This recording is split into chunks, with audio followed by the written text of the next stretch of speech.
Аксыда бир айыл эли 10 жылдан бери электр жарыгысыз жашап келүүдө. Аксы районунун Авлетим айыл аймагына караштуу Чоң Таварсай айылынын тургундары бийлик өкүлдөрүнө кайрылуу жолдоду. Анда тургундар электр жарыгы жок 10 жылдан бери жашап келе жатканын айтып, жогорку бийлик өкүлдөрүнө кайрылышкан. Чоң Таварсай айылынын тургундары учурда чырактар менен жашап келе жатканын, мектеп, жол көйгөйлөрү дагы чечилбей жатканын айтып кайрылышкан. Булак Оштова KG. Берилген жерлерде турла. Мынакей көрүп турганыңардай айлана тегеректе эч кандай электр зымдары жана электр үчүн орнотулган столболор жок. Ушундай тоонун арасында айылдан бир кыйла чекеде окуучулардын келип келишине да ыңгайсыз. Ийин жер коркушат. Светтин жоктугуна байланыштуу ушундай жерде жашап жатабыз. Бул жер өзү жашоо участкага берилген. Бул сайда 41 түтүн бар. Алардын ичинен 11 үй салышып, көчүп келишип, светтин жоктугуна байланыштуу, турмуш шартынын оодугуна байланыштуу, жолдордун начарлыгына байланыштуу бул жерлерден көчүп шаарларда мигрант болуп жүргөндөр бар, шаар жерлеринде иштеп жүргөндөр бар. Кээ бир үй бүлөлөр бар, ата-энелерине, туугандарына балдарын берип ошол жактан окутушат. Ал эми бизде мен өзүм 5 балам бар. 5-өн 3-өө мектепте окуйт. Аларды кимдикине апарып батырам. Батыранга эч айла жок. Үйдөн эртең мененки саат 6-да алып жөнөйм. Түн караңгыда.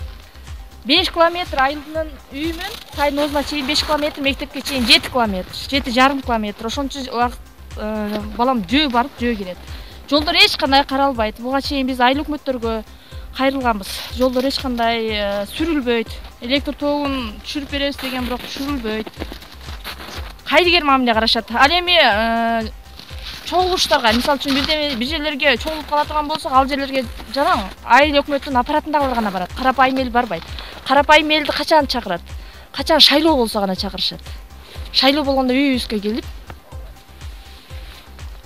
келип шайлап. Биздин свет жоктугуна байланыштуу кыздарыбыз, балдарыбыз мектеп кийин үтүктөбөйт. Телевизор көрбөйт. 5 километр жеке чейин тозуп келебиз ушинтип. Бисос, холодильник дегенди түшүнбөйт. Жыл болду. Ушуга чейин бу жерде свет жок. Аштанбаган жерибиз калбады. Районго чейин бардык. Эч жерде свет жок, андай мүмкүнчүлүк жок. Свет куруп бере албайбыз деп эле бардык айтат. Биз кайсы заманда жашап атканыбызды да билбейбиз. Бу свет жок жер жок болуш керек эле өзү азыркы заманда. Ушул жерде бала чака чоңоюп кечинде сабакты чырак менен тозуп кандай билим алат балдар? Кайсы билимди күтсө болот ошондой балдардан, свет жок жерде жашагандардан. Ушуну биз силерге кайрылат элек.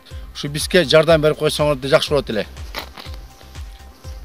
Мына тамдарды салып, мына бу жерде отуруп 2 жыл свети жок, бардыгы кетишип калды. Алды Россияга свет жок жерге канча жашайбыз, кайсы заманда деп.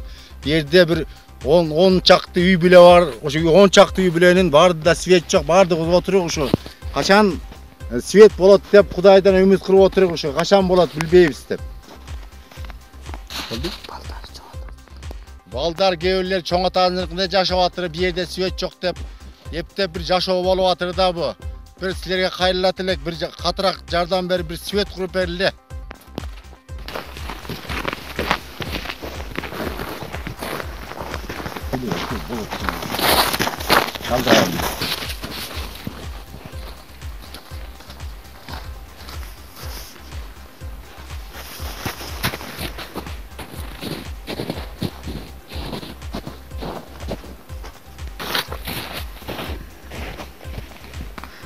Бул үйдө 3 бала менен жашайм. 3 балам эртең менен сабакка жеткизебиз, кечки амал тозуп алабыз. Айылдагы балдарга караганда биздин балдардын аң сезими анча артта. Бул үйдөгүлөр да көчүп кеткен свет жоктугунан. Балдары айылда жашайт, квартирант үй болуп жашашат. Свет болсо ушул үйлөрдүн баарына келип айыл толуп жашамак. Биз жашап жаткан айыл ушул азыркы Чоң Таварсай айылы. Биз көчүп чыкканыбызга 10 жыл болсо дагы алиге чейин ушу электр жарыгына ушунчалык муктажбыз. Окуучуларыбыз бар. Буларды күнүгө эртең мененкисин жеткизебиз саат 7-ден өткөндө. Кечкисин кечинде тозуп алабыз. ушу жарык болсо биз дагы эл катары телевизор көрдүк дегендей. Биздин балдар дагы айылдагы өздөрү менен курбалдаш балдардын деңгээлине салыштырып караганда бир кыйла эле баягы телевидение көрбөй, эч кандай массалык маалымат каражаттарын укпагандыктан айырмасы өзүбүзгө бир кыйла эле билинип турган.